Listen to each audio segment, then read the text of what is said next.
The following content has been rated for mature audiences only. Viewer discretion is advised. Well, I'm not an expert. I'm not an authority. I'm someone who has been a murderer for almost 20 years. Maybe I should have killed 400 or 500 people, then I would have felt better. People say Ted Bundy didn't show any emotion. There must be something in there. I showed emotion. You know what people said? See, you really can get violent and angry. Welcome to the Squonk The Hag, a podcast about murder, mystery, the supernatural, and even a conspiracy or two. Dun, dun, dun. My name is Mo. And I'm Kraken. Welcome on in, guys, to another episode of the Squonk The Hag. And this week, it's I was waiting to see how long that was going to go. It's a Krakow tale. Yay! It's a Krakow tale! Otherwise known as Traumatized Mo Night. Yes! So every other Tuesday, it's Traumatized Mo Night. And every other... every other Tuesday is Traumatized Krakow Night. We alternate. We share the trauma. I'm doing real good with words. It's probably a good thing that I'm not the one telling the story tonight. Well, we'll see how well I do. I don't know if I'll be any better, but... Well, you never do good with words, so at least there's a precedence. Fair. So this one, I think you will enjoy because I can traumatize you with a true crime. There we go. There's the word. There's the word fumble. There it is. I can traumatize you with a true crime story, and then a spooky haunting story afterwards. Like all in one, or two separate ones that are kind of sort of related? Oh no, it's all in one. Ooh. It's like when you... Haunted murder house. It's like when you buy the shampoo and conditioner in one bottle. I know, right? So we're going all the way to Indianapolis today. Not actually, but in the story. Anyway, about 20 miles north of downtown Indianapolis, there's a quiet multi-acre property known as Fox Hollow Farm. This house that sat on the property was the home of Herbert Baumeister. Baumeister was born on April 7th, 1947 in Indianapolis and was the oldest of 4 children. His father was a doctor, an anesthesiologist. Anesthesiologist? That's probably, is that right? Yes, that's the word. I knew there was more letters in there. It's fine. It's fine. He's the doctor. He's the sleepy time doctor. We'll go with that. Actually, I had to have wisdom teeth pulled, and so it's done in an oral surgeon. So you're in like a dentist chair, but it's a medical, like a surgical procedure type thing. Mm-hmm. And the anesthesiologist was like this really sweet older woman, and she's like looking down at me after she like put the stuff in. And she's like, wow, you have such pretty eyes. I want you to count back from 5. And I was like, oh, thank you, 5. And I was out. I would have paid to see that. Well, apparently, so Chris's mom was off work that day. So she's the one who gave me a ride. Mm-hmm. Because obviously I couldn't drive with that. And apparently I sent him a video. And I have never seen it, but Chris has a video of me after the procedure, and he said I was messed up. Time to blow up his DMs until I can get the video. If you get it, maybe you could let me watch it. We'll just have you be like that the next time we record, so we'll send you to the dentist, and you'll come home and immediately start recording. That way you can be a little loopy, and we'll see how that goes. I'm sure it'll be fine. It'll probably just be like any other recording session, to be honest. No, I wasn't a little loopy. I was like Okay, yeah, maybe it would be pretty normal. Understandable. Unintelligible. Like I wasn't making any sense whatsoever. It was just like gibberish and drool. Do we ever make any sense? Hey, I usually don't drool when we record. I mean, I don't know that, but I'll take your word for it. I'm worse than a child. I mean, same. This is probably why we're friends. Probably. We're both toddlers. We're just 2 little kids on the playground. Yes. It's just 2 kids on a playground swapping scary stories under the slide. I don't like how accurate that is. It's true, though. So, Baumeister was the oldest of 4 children, and as far as I could find, he had a pretty normal childhood. There was no abuse or anything like that. As with most serial killer cases, there's usually, not all the time, but usually something as a child that triggers this. There's some sort of trauma. Yeah, but from what I could find, he was pretty normal, but as he got older, he began to show antisocial behavior. His friends would later recall Baumeister's interest in urophilia. He was fascinated with pee. What? Yeah. His friends even pointed out that Baumeister once said he used to ponder what it would be like to taste human urine. Does he know what urine is? Like, that's all the waste?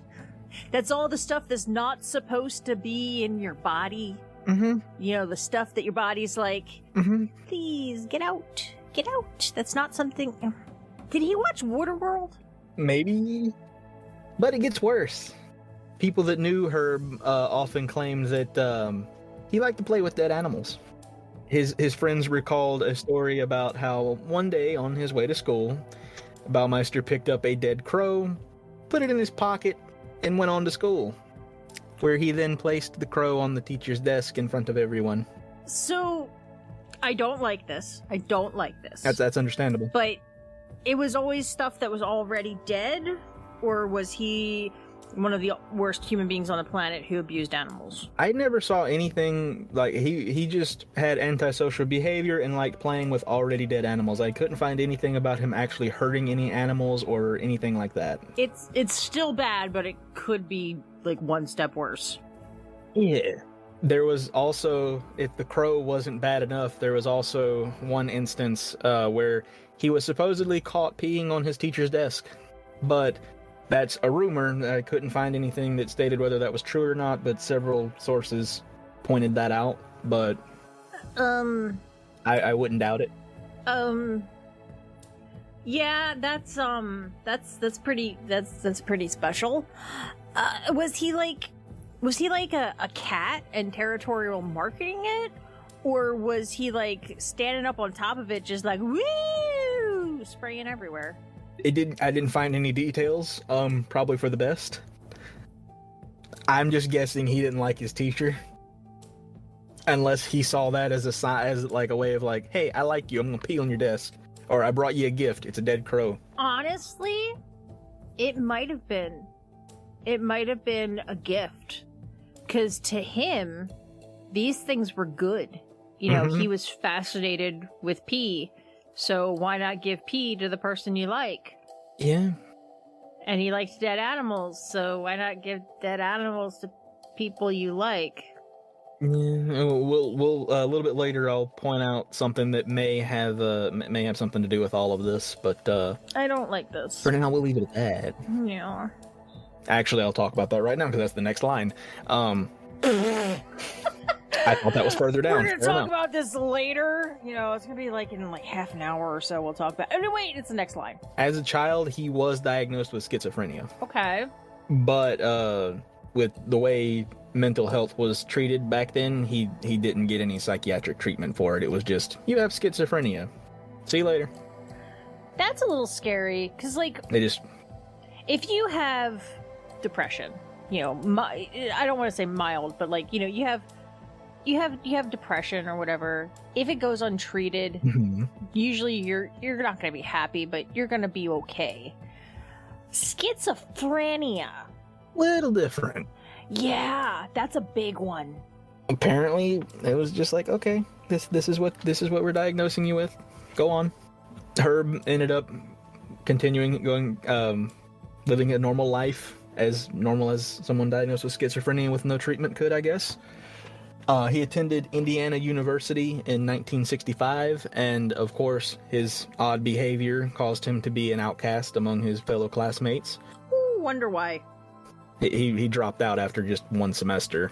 Yeah, I could see peeing on people's stuff and giving them dead animals as a present could maybe ruin your social life.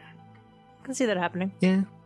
But even though he dropped out after one semester, his father kind of coaxed him back into continuing his education. And so he listened, and he went back to the university in 1967 to continue studying anatomy, but he dropped out again before finishing the semester. But while he was at the university, he met Juliana Sater. She was a high school journalism teacher and a part-time student at the university. And they began dating and discovered the two had a lot in common. I'm hoping that it wasn't the dead animals and the pee stuff, but I mean, to each their own, I guess. There are people who are into some weird stuff.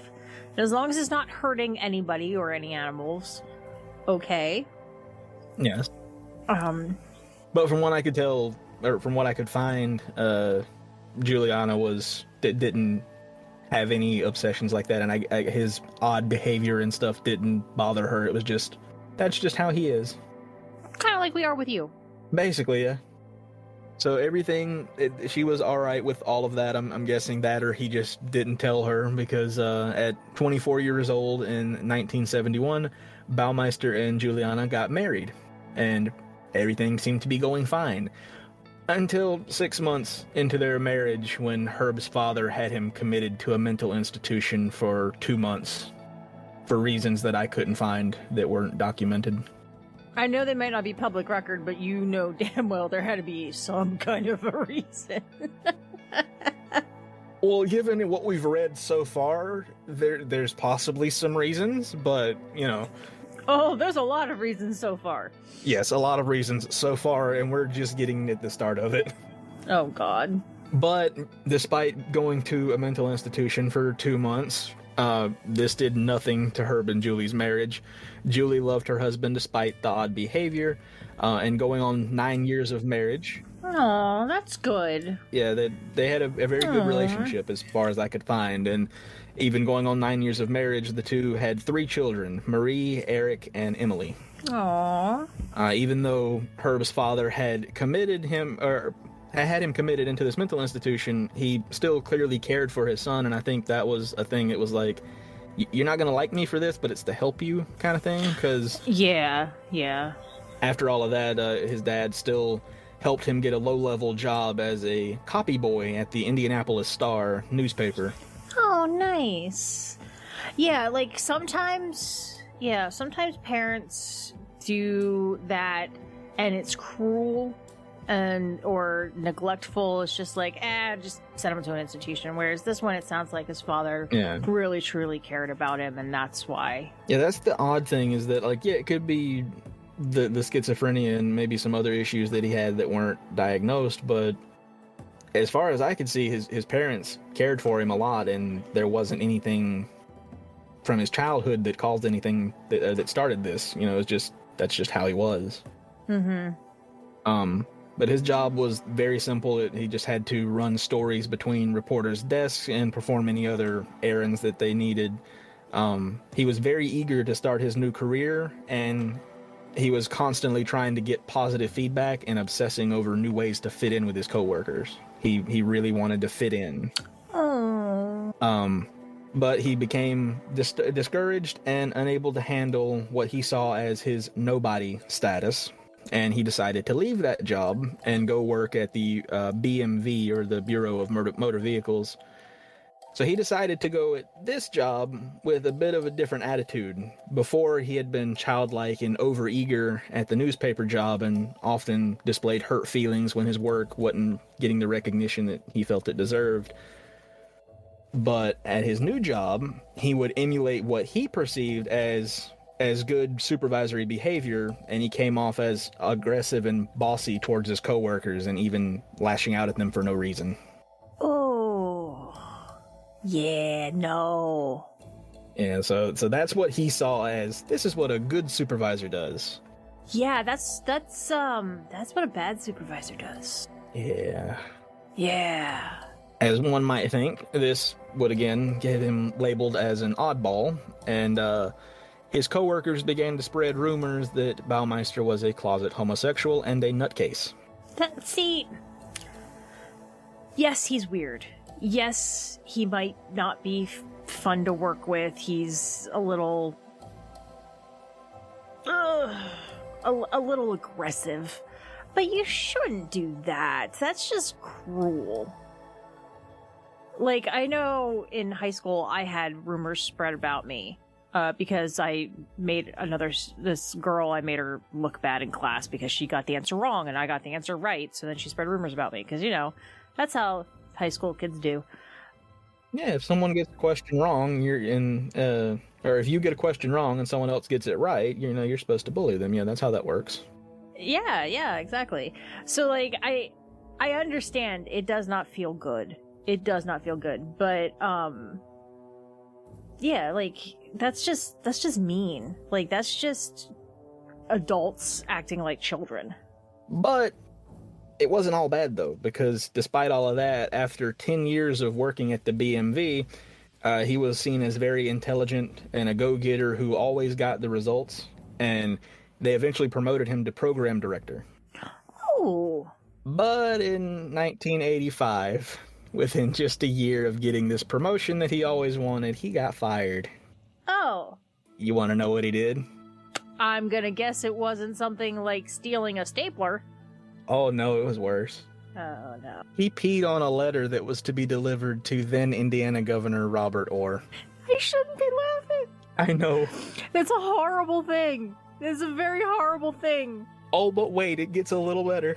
Oh, God. This drew attention to something else that had happened, and it confirmed their suspicions and the rumors about who peed on Herb's manager's desk just a few months earlier. Oh, you gotta not pee on people's stuff, dude. It's not funny, but it really does seem like he's marking his territory. It does. It really does. It seems like he is an animal going around marking his territory. Although I'm not quite sure why the letter to the governor would be his territory. I don't either, unless he just didn't like the governor. See, that one... Or maybe he did like the governor. See, that's... Yeah, that's a tough one. Like, was it a sign of friendship, or was it a sign of aggression? Was it a peace offering or a declaration of war? Could you imagine if all declarations of war were just, here's a pee-soaked document? I mean, it would work. I peed on that.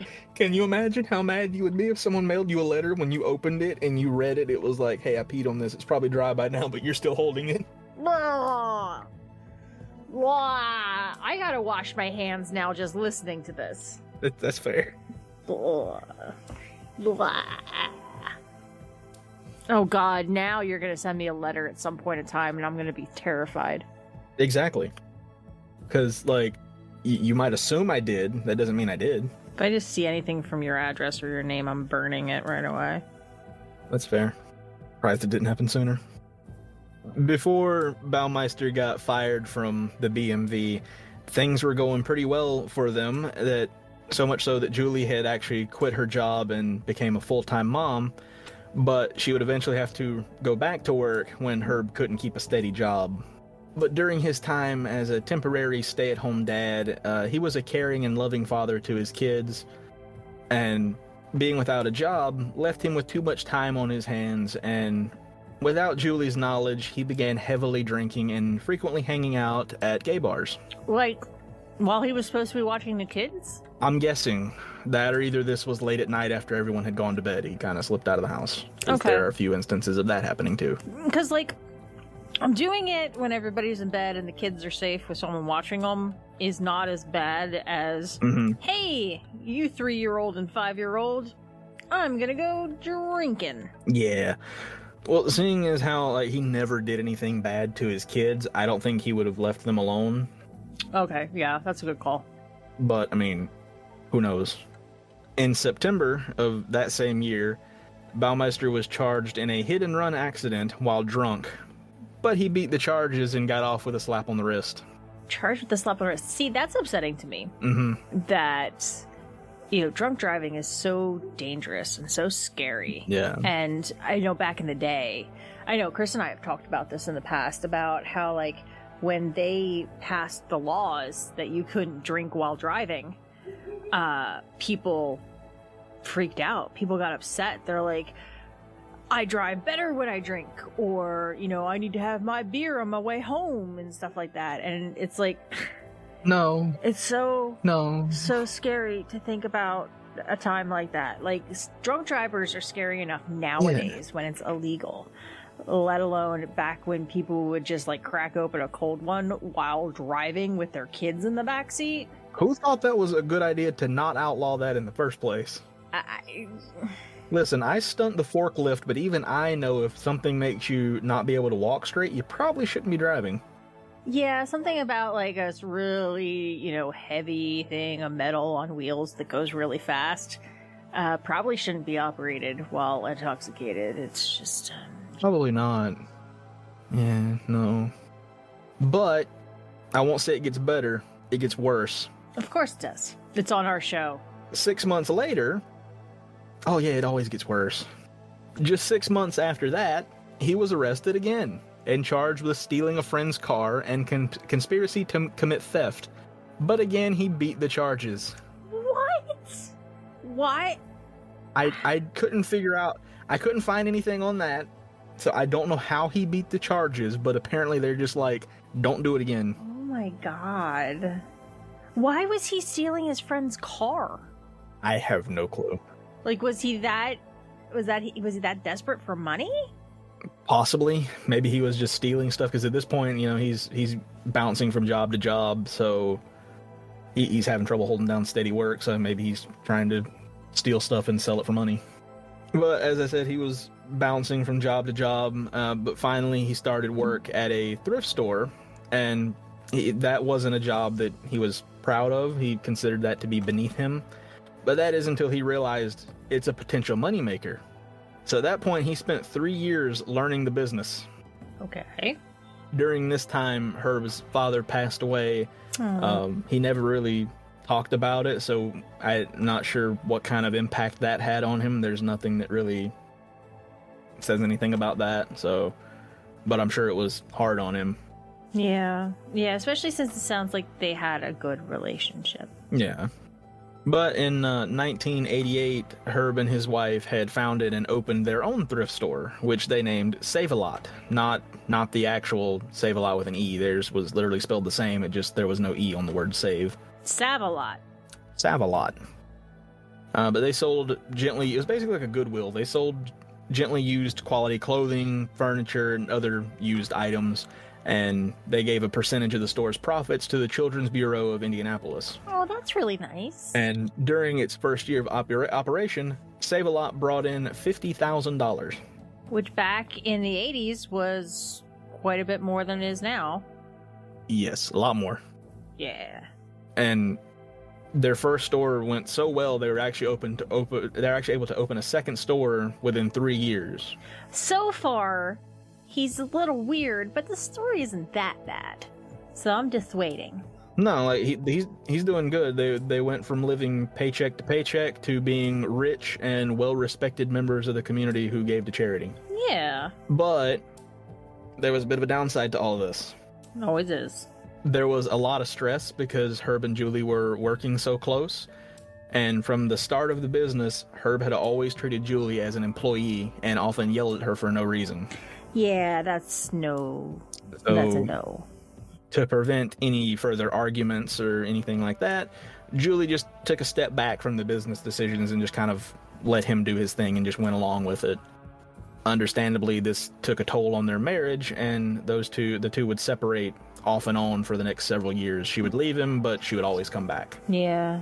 Not long after... It's kind of sad. Yeah. It seemed that he was a little... Well, not a little, but he was pretty manipulative, and it seemed like he had control over her. Okay, that's real sad. Yeah, she always was just like, he's not going to do anything wrong. He's nice, he's kind. He's a little odd and different, but I'm just going to go along with it, kind of thing. Poor Julie. But not long after the success of their business, Baumeister and his family bought a house called Fox Hollow Farm around 1991. It was a large two-door style home and estate. It was located in the Westfield district. It was a what? I said that wrong, didn't I? It's a two-door style home. It has 2 doors.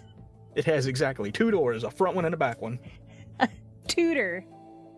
Like a school tutor, like an English tutor? It's more like the Tudor family, but yeah. That was back in, like, medieval times. He had this fancy medieval house. I don't think you're making it any better. I never do. This house had, it was on almost 20 acres of land. 2 doors. 2 doors, yes, it had 2 doors. It was on almost 20 acres of land. There was an indoor swimming pool, stables, and even a separate detached apartment on the property. Wow.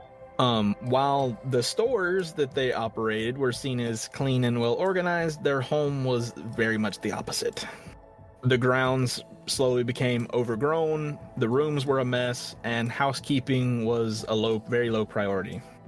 The only thing that Herb seemed to care about was the pool room. He always kept the wet bar fully stocked, and the area was always full of extravagant decor. And to make it even weirder, he set up mannequins around the pool and bar area to give the appearance of a pool party. That's creepy. Mm-hmm. So to get away from all of this and the stress, Julie and the kids would often stay with Herb's mother at her Lake Wawasee condo. That was a fun name to say. And surprisingly, you struggled less than Tudor. Yes, I struggled. You struggled, yeah. You had more trouble with Tudor than you did Wawasee. Yes. Funny how nature do that. You are a strange boy. You're a sad, strange little man. You said it. I did. But while Julie and the kids were staying with Herb's mother, he would stay behind and keep up with the stores and everything. This is where we start to go downhill. Oh no. So the peeing wasn't downhill? Oh, it gets much worse. In 1994, Herb's 13-year-old son, Eric, was playing in the woods behind their home at Fox Hollow when he came across a partially buried human skeleton. Eric showed his mother what he had found, and when confronted with it, Herb told her that his father had used fake medical skeletons for his research. And when he found one while cleaning the garage, he decided to bury it. Actually, back then, I think medical skeletons were still real skeletons. Some today even are.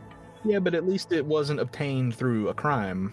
Personally, I find it a bit odd that you find an old medical skeleton, real or fake, and you decide to bury it instead of, donating it or, That's why I'm like, yeah, he did something. Again, while that explanation is odd, Julie believed him and didn't question it anymore. And that kind of goes back to when you were saying it seems like he had her very manipulated, maybe even a little brainwashed or something. But not long after they opened their second Save-A-Lot, they began to lose money. And Herb took to day drinking and acting rudely to customers, and eventually the stores went from clean and organized to just being complete dumps. Ugh. That's probably why they were also losing money even more, is if the store's a dump, no one's going to want to go there. Yeah, that's no bueno. And if the owner's drunk and acting rude.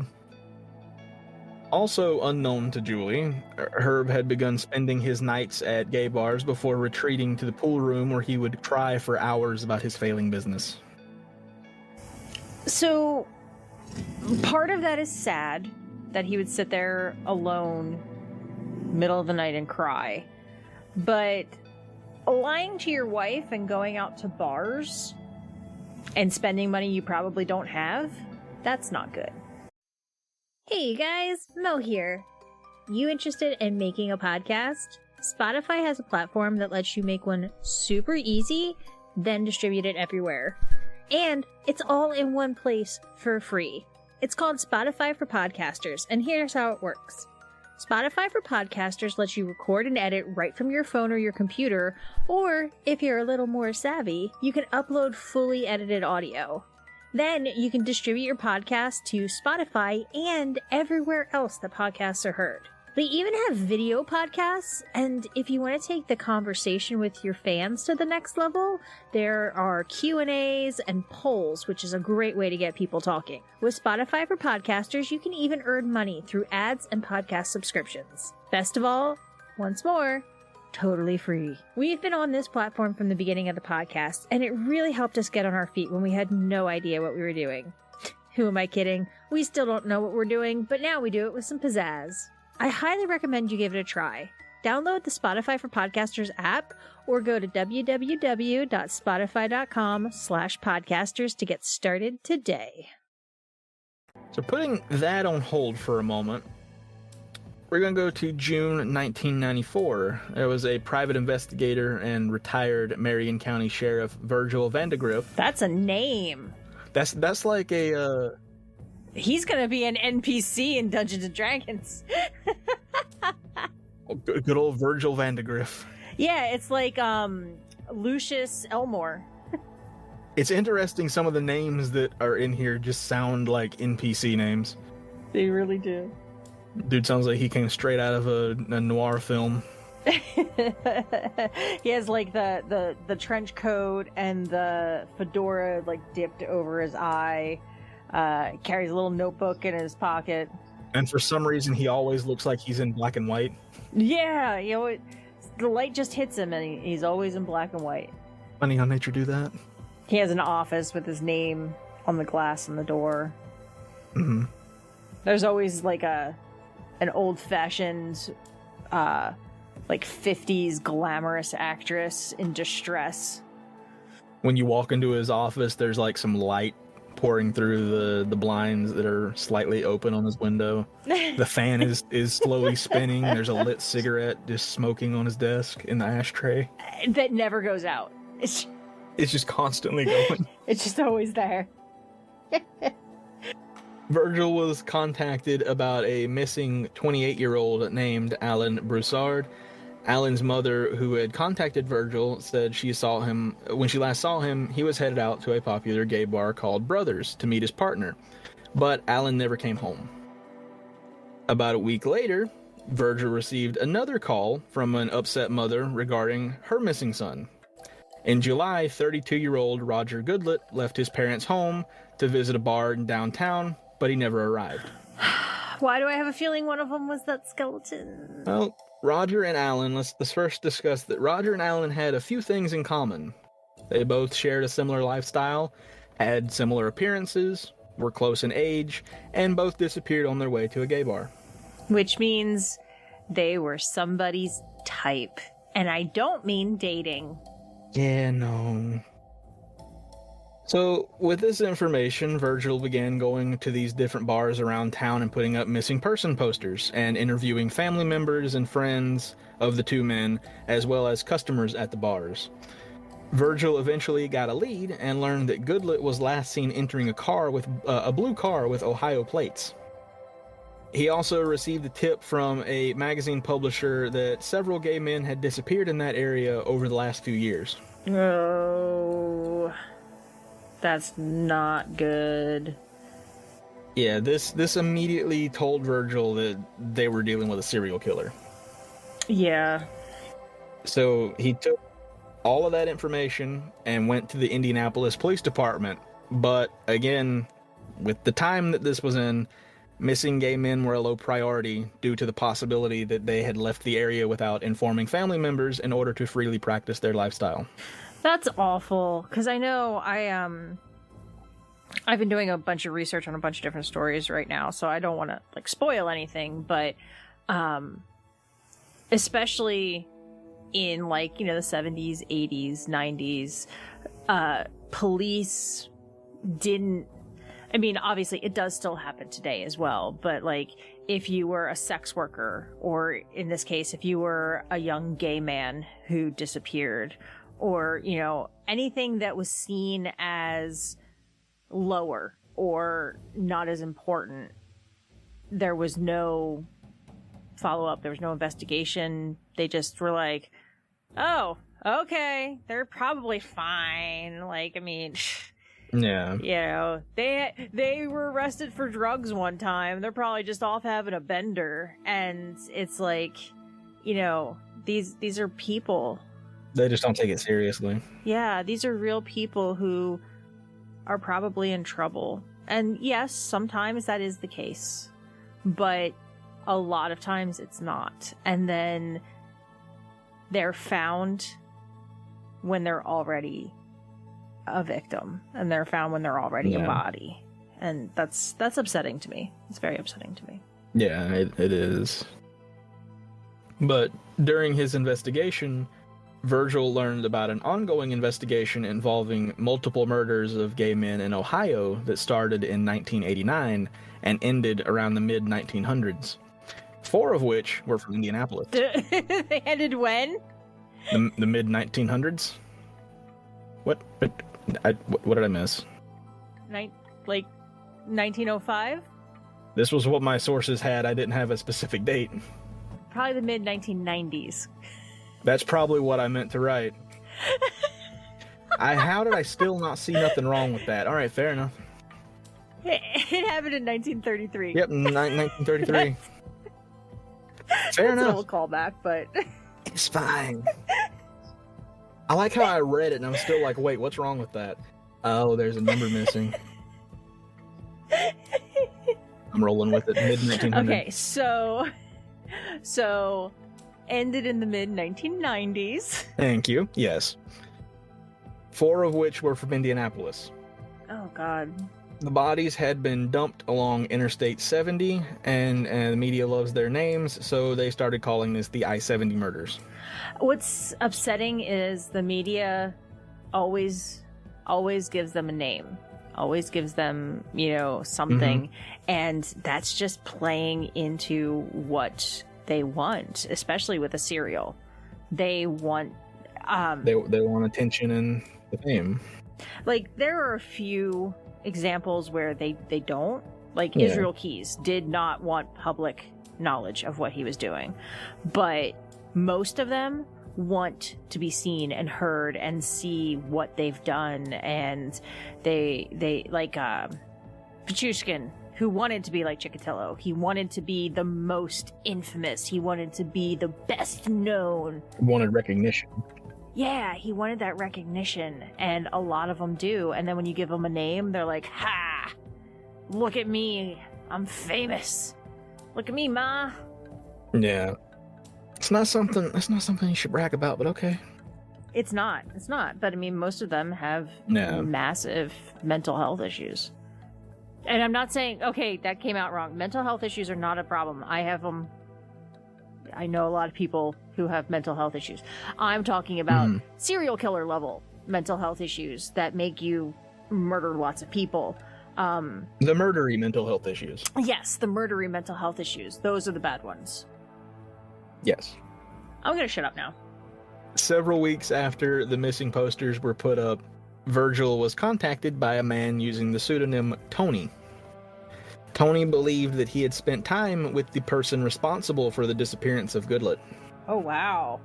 Tony also stated that he brought this information to the police as well as the FBI, but unfortunately they disregarded the information. See, like I said, that is just so upsetting. Even the FBI, not just local police. Yeah, and like he went to multiple people asking for help and no one would help. Yeah. Luckily, it sounds like he survived and nothing bad happened to him. I mean, I'll find out, but that's still so upsetting. Well, upon getting this information, Virgil began setting up interviews, and soon he would get a very bizarre story. Tony told Virgil that while at a gay club, he noticed a man that seemed fascinated by the missing poster of his friend Roger Goodlet. As he watched this man, Tony said that something in his eyes convinced them that he had more information about Roger's disappearance. In an attempt to learn more, Tony went over and introduced himself. The man told Tony his name was Brian Smart, and that he was a landscaper from Ohio. At the mention of Goodlet, Smart began avoiding the topic. As the evening went on, Smart invited Tony for a swim at the house where he was temporarily living while he did landscaping work for the new owners who were out of town. Oh yeah, I'm sure, yeah, that's such a believable story. I know, like, in the moment, it would be totally believable, and I don't put any, but, like, listening to it from an outside perspective like we are now, and knowing what was going on and what was happening, it's like, no, don't do it, don't go there. It's like when you watch a horror movie, and you're like, yeah, don't split up, guys. Don't go in there. You'll see this more as this story goes on here, that this Tony's story here, but he had a feeling that this man had did something to Roger, but he still went along with it, though. He had a bit of a feeling that something was not right here, but... A lot of times, those gut feelings happen for a reason. Yeah. Like, a lot of times, if you're like, you know, I feel uneasy, I feel like I might be in danger, you know, sometimes it's, you know, a trick of the mind, but a lot of times it's for a reason. Like, you subconsciously sensed something or saw something, smelled something, you know, something like you may not be aware of it, but the reason you have that gut feeling is because something is actually wrong. Your brain noticed it. And it's brave of him to, like, feel like something's wrong and still go forward. Yeah, because he wanted more information, because he felt like this man knew something. He wanted to learn more. Yeah. So, having this invitation, Tony agreed and followed Smart out to his Buick, which had Ohio plates.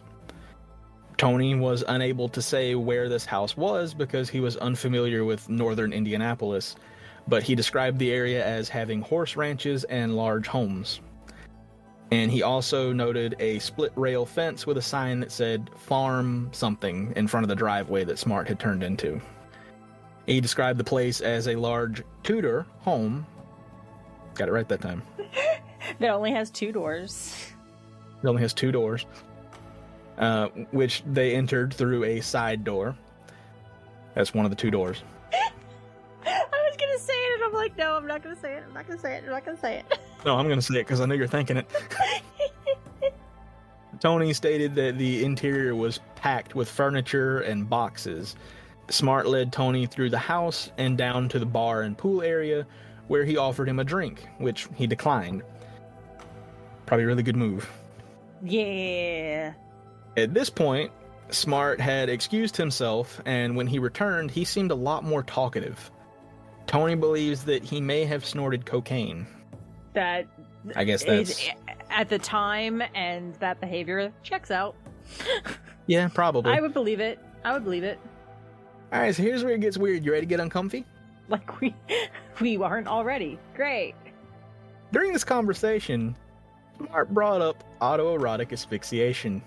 Okay. And he asked Tony to do it to him. Like, could you imagine just, you know, whatever sex of the person is that you are going home with, you know? Mm-hmm. But, like, you get a date or whatever, and you go back, and you barely know each other. You've talked for, what, maybe an hour. Yeah. And they're like, hey! You want to choke me out? I would be out the door. Yeah. Like, to have someone who's basically a stranger that you think did something to your friend is now requesting that you choke him. It's creepy. Yeah, but Tony went along with it. He choked him with a hose while Mr. Smart pleasured himself. After which, Smart said it was Tony's turn. Tony again went along with it. But while he was being choked... Yeah. There was some point where we should have stopped, but we didn't. Like, it's one thing to be like, hey, this is my thing. But then to be like, all right, your turn. Mm-hmm. But for some reason, Tony went along with it. And as he was being choked, it became apparent that Smart was not going to let go. So upon realizing this, though, Tony had a good idea. He pretended to pass out, which caused Smart to let go. That is good. That's very good. When he opened his eyes, Smart became startled and claimed that he was scared because Tony had passed out. Mm-hmm. I'm sure he was. I think it was more like, I'm scared because I wasn't expecting you to still be alive. Yeah. Another thing, too, that probably helped out a little bit was Tony was much larger than Smart, which was likely the reason he survived, as well as refusing that drink that he had been offered. Yeah. Yeah. So, despite all of that happening, Smart drove Tony back to Indianapolis, where the two agreed to meet again next week. Yeah, you know, I've had bad first dates. Obviously not in a very, very long time, because, God, how long have I known Chris? But, I don't say, you know what, this was awful. Let's meet up again next week. Like, what? Yeah.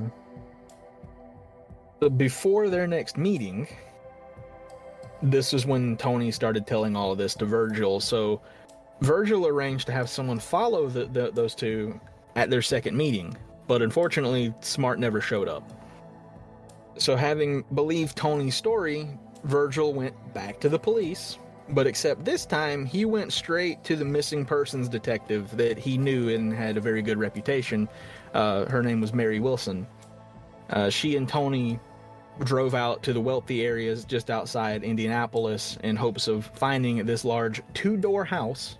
I mean, it would probably stick out if it only has 2 doors. Myself. Like, most houses have, probably more, especially a large house is going to have more than 2 doors. So they were probably like, oh, look, that house only has 2 doors. It's a little odd. We should be detectives. Yeah, we can spot the 2-door house. Anyway, unfortunately, they were unable to locate this house. That's sad. But Tony and Smart would cross paths again just a year later when the two just so happened to be visiting the same bar. This time, Tony managed to get Smart's plate number and hand it over to Mary. Good. When they checked the records, they found that the plate was registered to a Herbert Baumeister. So Mary began her own investigation into Baumeister. She and Virgil both agreed that Tony had narrowly escaped being the victim of a serial killer. Yeah. I agree with them as well. Yes, same. Because I'm a detective. I too have my name on a glass door and a slow spinning ceiling fan. So, with this information, Mary went to Save-A-Lot to confront Herb, informing him that he was the suspect in a missing persons investigation and asked to let detectives search his house. Of course, Baumeister refused and told her that next time she should go through his lawyer. Almost like he had something at the house he didn't want them to find. I wonder what he could be hiding. I wonder. Even though I think you know what he's hiding, it's probably still going to shock you. Because it did me a little bit. Oh god, please tell me it's not the mannequins. We'll see. I'm still trying to recover from Moskvin. Alright. Yeah. Although I probably deserve this after Moskvin. Maybe a little. So Mary didn't get anywhere with Herb, so she decided to go to his wife, Julie, who she told the same thing she had just told Herb in hopes of getting her to agree to a search. Despite all of this shocking information, Julie also refused. So, the next step was to get a search warrant. But unfortunately, Hamilton County officials refused, stating that there wasn't enough conclusive evidence. That's really sad. It's upsetting. Yeah. Yeah, they struggled a lot to get anywhere with this. What's really upsetting is that in a lot of serial killer cases, that happens. You know, they slip through the cracks, or investigators struggle to get search warrants or struggle to get evidence and things like that, and it just gives them the opportunity to keep killing because they think they're getting away with it. They think, oh, I'm never going to be caught. And it's upsetting. Over the next 6 months, Herb suffered an emotional breakdown. And by June, Julie had reached her limit. The Children's Bureau had canceled their contract with Save-A-Lot, and the Baumeisters now faced bankruptcy. Ugh. Despite not bringing it up anymore and kind of leaving it be, Julie was still haunted by the image of that skeleton that her son had found 2 years earlier. Don't blame her. So Julie decided to file for divorce and tell Mary about the skeleton. Good. At first I had to remember who Mary was. I was like, wait, Mary? Oh, the investigator. Yeah. The detective, yes. And she also allowed the property to be searched. Good. Even better, they managed to search it while Herb and Eric were at Lake Wawasee visiting Herb's mother. Nice. And while all this was going on, Julie was calling her lawyer. Good for her. Took her long enough, but I'm glad she finally got there. here we go with some shocking information. On June 24th, 1996, Mary and 3 other Hamilton County officers walked to the area near the back patio, and they noticed that the small rock and pebbles were actually bone fragments. So when they found this, like a lot of them, I'm guessing. Enough to come across as gravel, yeah. Oh God. That's why I guess Julie didn't think anything of it, because they thought it was just rocks and pebbles. They took those bone fragments and sent them to forensics, and they confirmed that those were human bones. Oh no. It gets a little worse. The next day, they began excavating the property, and they found bones as far as the neighbor's property. Oh my God. The early searches that they did, they found 5,500 bone fragments and teeth. Oh my God. They estimated that with the amount that they had found and everything that they were doing, that all of those fragments and teeth belonged to 11 men, but they only were able to identify 4. Roger Goodlett, Stephen Hale, Richard Hamilton, and Manuel Resendez. That's so awful, because like, it's terrible for, those 4 and their families, but 7 were unidentified. And that's just the estimate. There's still a lot that, like, even, we'll talk about that later, but the current owners of this house, oh my God, if you go into the woods, you can still occasionally find bone pieces. That's scary. And then, like, you never know, because a lot of times it doesn't just one day you're a serial killer. Usually there's like an early one, and the early stuff, usually you're refining your technique. I don't know what word to use, but you're finalizing your process and your thing. And that means that there's probably bodies that weren't there. Yeah, because he had 20 acres. Yeah. Or, maybe he didn't bury them on his property. Maybe they're somewhere else. Maybe he threw them in a lake. Maybe he, who knows? Yeah, before he got the property and had a proper place to hide the evidence, he was dumping them along I-70. Yeah. So, like, that's scary. Like, who knows how many it could be? Yeah, and who knows where else he might have been dumping bodies that just weren't found. Ugh, so scary. So scary. So, upon finding all of this, understandably, Julie panicked because she and authorities feared for the safety of her son, who was currently with Herb. Yeah. So, before the news of their findings were made public in the news, they made the decision that Herb would be served with custody papers demanding that Eric be returned to Julie. And it worked, because Herb just assumed the papers were legal maneuvering, and he handed over Eric without incident. Oh, good. Oh, good. Which is a good thing, because once the news was broadcast, Baumeister disappeared. Why did they broadcast it before they detained him?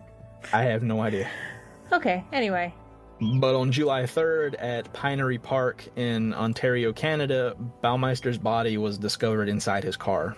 Ugh. He had died of an apparent self-inflicted gunshot wound to the head. That's upsetting, because that's so many answers we'll never have.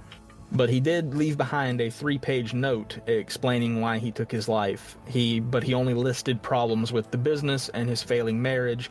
He never mentioned the murders or the remains in the backyard. Whew. But thankfully, with Julie's help, the I-70 murders were linked to Baumeister, because Julie had gave them receipts that proved that he had traveled I-70 around the time the bodies were discovered. And they also were able to piece together that the bodies only stopped appearing on I-70 around the time they moved to Fox Hollow Farm, where he had all that space to hide the bodies. Yeah. Whew. That's rough. So that's the true crime part. Now we're going into the hauntings. Of course. Mm-hmm. Can't be a Krakow tale without a good haunting. So after they'd done all that they needed to do at the farm and everything had kind of settled a bit, Fox Hollow Farm and the house and everything was completely stripped, and it was left abandoned for years until finally it went back up on the market. The estate was sold for very cheap, understandably. Yeah.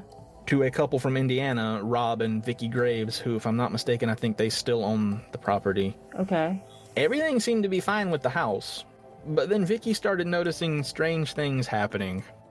It started off small, like she'd be cleaning up the house, and the vacuum kept coming unplugged for no apparent reason. Oh. And it happened 3 times in a row while she was vacuuming. It'd come unplugged, she'd plug it back in, continue, come unplugged again.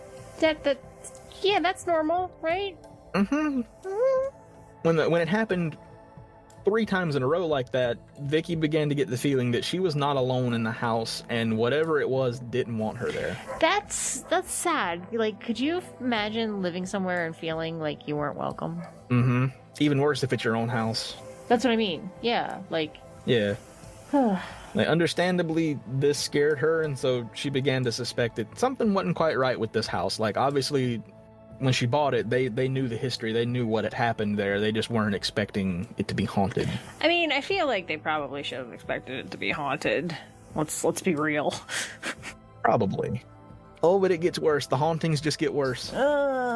One day, when Vicky arrived home from work, Rob was working on a painting, and so she walked over to get a better look at his work, when she spotted something through the window. There was a man in a red shirt standing outside in the yard. When the man turned away from her to walk away, Vicky realized the man had no legs. I feel like that's something you need to walk. Mm-hmm. Even worse, as soon as she noticed this, the man didn't walk away, he just disappeared. I feel like that's also something that shouldn't happen when you walk. Yeah, probably not. So, thinking that despite the lack of legs, they wanted to make sure that, the house was secure and no one was like trying to break in or anything like that. So Rob went out to where the man had been standing, and they didn't find anything. Understandably, they set up security cameras after this in hopes that they might catch something on video. I couldn't find anything saying that they did, so I don't think there was that. I couldn't find anything about that, so I don't think they did. Okay. Rob worked at a car dealership, and his coworker, Joe LeBlanc, was having trouble with his commute to work, and he would often be late. So Rob wanted to help out his coworker and offered him the spare apartment on the property. That's really nice. Yeah, but despite knowing the history of the estate, Joe still agreed to move in along with his dog, Fred. After the exhausting move... I hope Fred's okay. I will go ahead and say Fred is okay. I'm not going to leave you in suspense on that one. Okay. Fred is fine. Thank you. So after the exhausting move, Joe fell asleep. While he was asleep, he had a dream that he was running from something, and that if he were to be caught, something very bad was going to happen to him. He woke up in a panic and immediately tried to run. When he ran, he hit a door frame so hard that he broke the glass on the door, causing pieces of it to be embedded in his hands before he collapsed. Oh my god. When he finally calmed down, Joe was still unsure as to what he was running from, but he still couldn't shake the feeling that he needed to leave as soon as he could. But I feel like out of all these stories, you'll see a pattern here. Joe got the worst of it. Poor Joe. And it's not funny, but most of the things that happened were in this apartment with Joe. Like, yeah, Vicky and Rob experienced those things, but I wonder if a lot of this stuff happened in that apartment. Possibly. Because, like, if you're gonna sneak a guy in to murder him in your home with your wife and kids at home, would you take him into the house, or would you take him to the apartment on the property? Yeah, because I never saw a photo of, like, where the apartment was on the property, but the pool room was, like, in the basement, and it went out into the backyard. It had a sliding glass door that went out into the backyard from the house. So you could just go straight into the pool room. Yeah. From outside. Whew. Joe was washing dishes one night when he heard a knock at the door, which became insistent. But when he opened the door, there was no one there. He took a quick look around before going back in and locking the door. This made Joe uneasy, and he couldn't shake the feeling that he was being watched. Around this time, Joe's dog, Fred, perked up like he saw something, even though Joe couldn't see anything. Yeah, no, I'm good. Bye. No. Oh, it gets so much worse, though. As I said, Joe seemed to experience the most while staying at this farm. Another night, while he was out walking Fred, he heard something in the woods. Fred stopped in his tracks and his ears went up like he was listening for something. When he turned to head back toward the apartment, Joe spotted a man in a red t-shirt. As the man turned and disappeared into the woods, Fred took off after him. So I don't think Joe had heard the story about Vicky seeing the man in the red shirt. So understandably, Joe went after Fred because he wasn't sure who this man was or what his intentions were. Okay. While chasing after Fred, Joe came face to face with the man in the red shirt. I couldn't find details on that. All I could find was that when Joe ran into this man, it terrified him and he turned around and immediately sprinted back toward the apartment. But thankfully, Fred was right behind him. So yeah, Fred and Joe just booked it back to the apartment and locked the door, understandably. Later on, when he was telling Rob and Vicky about this, they realized that the man that Joe saw was the same man Vicky had seen standing in the yard. Holy crap. This one's the worst one for me out of all the happenings at this apartment. During the night, Joe was awakened by a knocking at the door. He called out and asked who was there, and he got no response. Joe claims that the knocking was so violent that he could feel the panels on the door vibrating from the force of the knocks. He decided he was going to just open the door and see who it was, but again, no one was there. But this time, Joe noticed that the door had a door knocker on it, and when he opened the door, that door knocker was perpendicular to the door, as if someone were holding the knocker up, getting ready to knock. Yeah, no. But as soon as Joe noticed this, the knocker dropped, completing its knock. Even more understandably, he slammed the door shut and locked it, and just went back to his room. But when he went back to his room, he found Fred growling at something. Oh no. Just then, he began to hear a very terrible sound. The doorknob was turning. But no. You good? I don't like this. To make it worse, it went from a steady turn to a violent rattling as something was trying to get into the apartment. Oh my god. But just as the sound had started, the rattling stopped. And just moments later, the door burst open, sending wood fragments flying into the apartment. Obviously, Joe was unnerved and speechless. He went outside, and when he turned around to go back in, he saw a man screaming and running in the apartment as if they were trying to get away from something that Joe couldn't see. Yeah, I have a feeling that our buddy Herb did a lot of awful things in that apartment.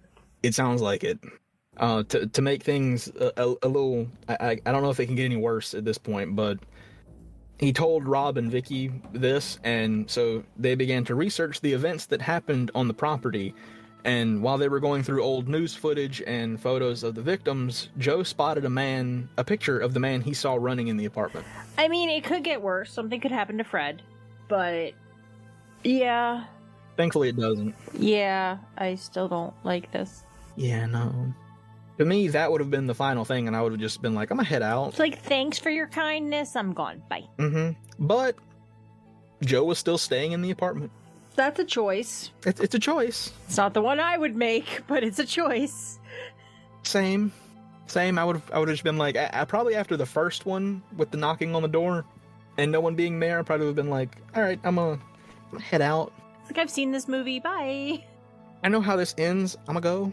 And I'm guessing Joe just had no fear because, he ran into the man in the red shirt in the woods. Mm-hmm. Joe still decided to take Fred for a walk one afternoon through the woods. That's okay. At least I know nothing happens to Fred. Yeah. But at some point, Fred took off running after something, so Joe followed him. When Fred finally stopped, Joe spotted something on the ground, and when he pulled it out from under the leaves, it was a bone. And when he brought it back to show Rob and Vicky, they immediately knew that it was a human bone, possibly a femur. So it was a big bone. Mm-hmm. Oh. Not just a piece, it was like a large bone. Oh. It just so happened that Joe had found the bone in the same area where the man in the red shirt had been spotted. Well, it kind of makes sense. Like, he didn't have legs. Yeah. They found his leg. It's like he was trying to guide them to finding his remains or something. Yeah, so that he could maybe be put to rest. Understandably, Rob reported this to Mary Wilson, the lead detective, who agreed to stop by the house and show them just where exactly the events took place on the property so they would know where everything happened. Yeah. It was thought that Baumeister had strangled his victims near or in the woods. I think he did it in the apartment. I mean, he probably did it like all over the property. Oh, yeah. Pool room, woods, apartment, just wherever. Yeah. But that's not the most horrifying encounter that Joe would face. I thought you said that was the scariest one. I forgot about this one. Crackle. I wrote it and I forgot about this one. Damn it, Crackle. Yeah. One of Joe's friends, named Jeremy, wanted to visit the house to see if the reports about the hauntings were true. He wanted to see for himself. He'd never do that. Yeah, no, it never ends well. Never do that. So they were all hanging out in the pool room, Jeremy, Joe, and Rob. And they were in the pool, diving they were cleaning out the pool. They were diving underwater to pick up the dead beetles that had sunk to the bottom when Joe felt someone touch his back. And at first he just assumed it was Jeremy or Rob when he realized they were on the opposite side of the pool. So he tried to swim back toward his friends when Joe was pulled underwater, and he said he could feel cold fingers gripping his neck and choking him. Jeremy stated that he noticed him clawing at his neck with a panicked look that he had never seen before. When Joe finally managed to escape, he hurried away from the pool and demanded that everyone get out immediately because he didn't know if the same thing was going to happen to them. Yeah, it is interesting, though, since Baumeister took his life elsewhere. So that is a little... Now, I know that there have been instances where, like, you know, this was his hunting grounds. This was something that he was very connected to. But it's still odd that he didn't die there, and yet his spirit was trapped there. Yeah, because this one kind of indicates a little bit more that it is his spirit that's there. Not good. Because Joe's final encounter happened while he was working at his computer late one night. He heard a metallic scraping noise coming from somewhere in the apartment. I don't like it. When he went to check it out, he found a knife lying on the kitchen counter and cuts in the wooden walls. I mean, he probably should have been freaked out by this, but this made him wonder if someone had been stabbed in the kitchen. Joe was no stranger to ghost hunter shows, so he decided to do an EVP session, or an electronic voice phenomenon, with his cell phone and see if he could pick up anything on recording. So he unplugged everything that could make noise or interrupt the session in any way, and Joe asked, "Is anyone there?" Seconds later, Fred began barking. So, assuming he got something, he took this to the computer to see what he recorded. To his surprise, Joe heard a clear response. The voice had said, "The married one." Baumeister's victims were all single men. The only one that could have been there that wasn't single was Herb himself. Oh, so he really should have gotten out of there. Mm-hmm. I don't like it. I don't know if it's unfortunately or thankfully, but that is where the story ends. Is Joe okay? As far as I could find, everyone is okay. Nothing bad ever happened to anyone there other than the hauntings and the experiences that they had while there. As far as I could find, the ghosts didn't kill anyone. Okay, that's a better clarification, because a lot of horrible things happened there. Yeah. Yeah, no, as far as I can hear, as far as I've looked at, because there's like a bunch of documentaries and stuff of people going to this house and recording and taking photos and stuff, trying to see if they could capture anything. But as far as I'm aware, nothing has happened to hurt anyone or kill anyone. It's just... The ghosts are scary and angry, but they haven't killed anybody. Yeah, basically. And Fred's okay. Yes, Fred is okay. Did we successfully traumatize Mo? Yeah. I don't like it. Yeah.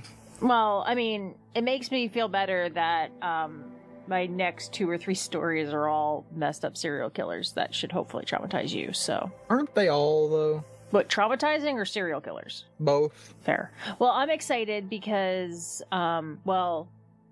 next episode is one I researched. And then the one after that is another Allie story! Yay! Yes. Well, actually, okay, so next episode is me.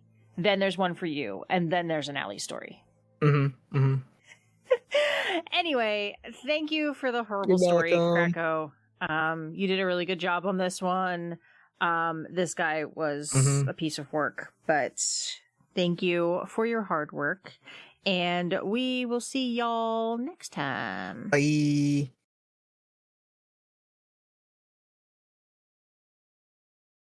As always, make sure to check out our website for all of the show notes, sources, and more information at thesquonkandthehag.com. And we would also love and appreciate your support by either leaving a review on iTunes or through small monthly donations using the viewer support link in the description. And if you don't subscribe, make sure to follow us on your favorite podcast network to get notified of new episodes every Thursday. All right, Krako, you ready? Okay, bye.